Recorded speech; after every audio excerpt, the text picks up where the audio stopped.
Mary, enough of the lawyer jokes, I promise. What I'm Yes. trying to do is to get ordinary people to kind of figure out you got to pick you and you got to pick Reinhardt. Reinhardt's been offered many a time to come on the show. Oh, he has. Oh yeah, he You has. invited him? We should hang out together.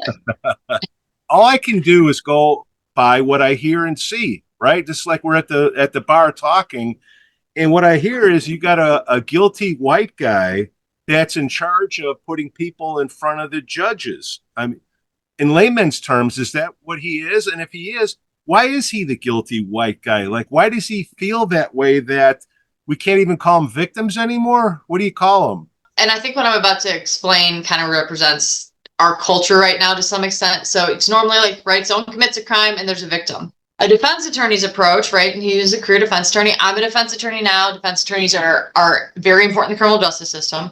But he's taken the approach that the accused are victims of the system, but he's in charge of the system now.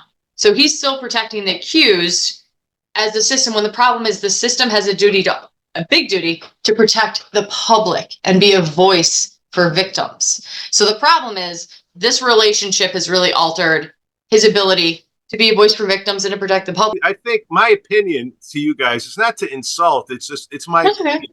I think again, you can pick out the headline. Somebody got shot, bullet through the wall. There's tragedies all over the world, but Right. at the end of the day, you have somebody that do you call it an agenda where it's like, well, I feel bad for them. I want to give them a second, third chance or whatever, and that's who's.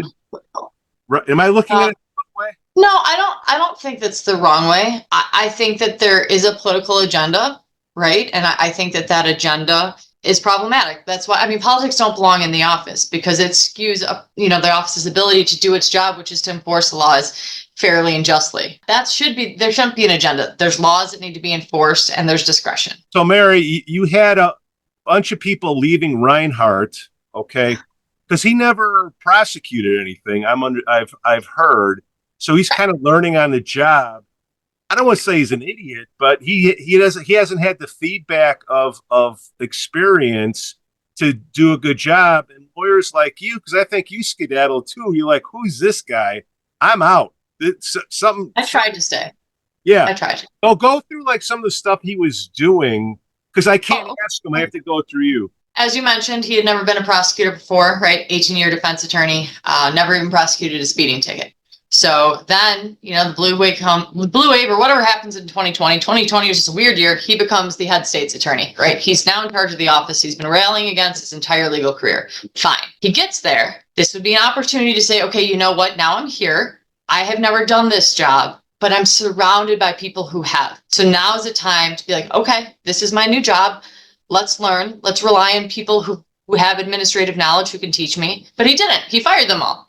He fired all the supervisors who knew how to do anything. And then he hired more people like him, people who had never prosecuted ever before, and he made them supervisors. In fact, a lot of them were public defenders. I've been a public defender. That's not a dig. It's just not the right move in this situation. He dug into his ignorance, in my opinion, right? And I attribute that to his political leanings, or not his political leanings, but his politician-like approach to things, right? There's plenty of Democratic state's attorneys who do fantastic jobs, so it's not about being a Democrat or Republican.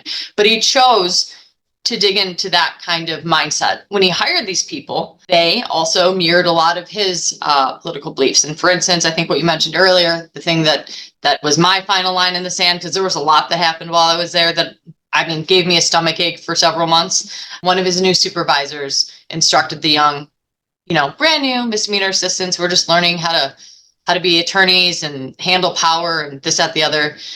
She instructed them that they weren't allowed to use the word victim because according to her, there's no such thing as victims. There's alleged victims and there's complaining witnesses, which might sound like semantics to some people, but one of our most important, honorable jobs as prosecutors is to be a voice for victims and to defend the victim bill of rights because they have no one else. They don't get to hire an attorney the way to, like, if you're accused of a crime, you can fire your defense attorney if you don't like him. You don't get to do that as a victim.